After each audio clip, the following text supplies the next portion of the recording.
সুপ্রিয় খামারি বন্ধুরা, আসসালামু আলাইকুম। আপনারা আমার এই ভিডিও যেখান থেকে দেখতেছেন সবাইকে আন্তরিক শুভেচ্ছা ও অভিনন্দন। আজকে একটা গুরুত্বপূর্ণ বিষয় নিয়ে আলোচনা করব আমরা। গরুর জরায়ুতে সিস্ট, এই সিস্ট হয় কেন? মূলত বাচ্চা হওয়ার পর ক্যালসিয়াম এবং আয়রন পর্যাপ্ত না থাকার কারণে এই জরায়ুতে সিস্ট হয়। মূলত একটা গাভীর 40 দিন পর্যন্ত ময়লা ভাঙে।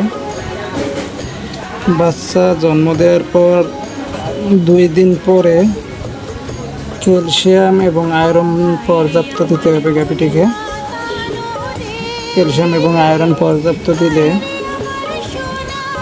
জরায়ুর ভিতর কোনো ময়লা থাকবে না, সব বাইরে আসবে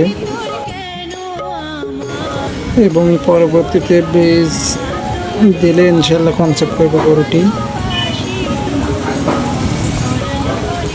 যেহেতু আমরা একটা গরু দেখতে আসছি এখানে, তো হাত দিয়ে দেখি ভিতরে জরায়ুতে সিস্ট হয়েছে।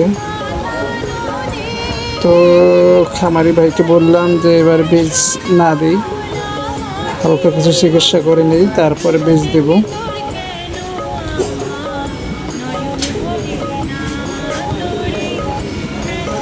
এখন গরুটির ভিতরে কান ঢুকে ভালো করে ওয়াশ করে নিলাম।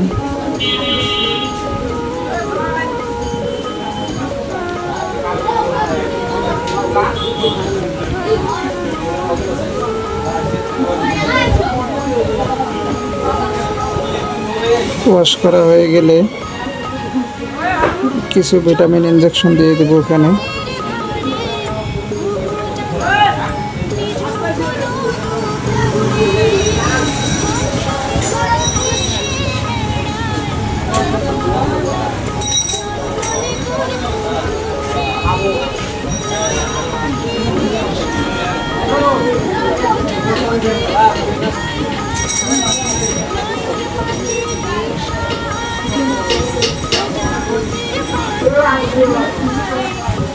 এখানে আমরা ভিটামিন বি কমপ্লেক্স এবং রেনাসল এডি দেব।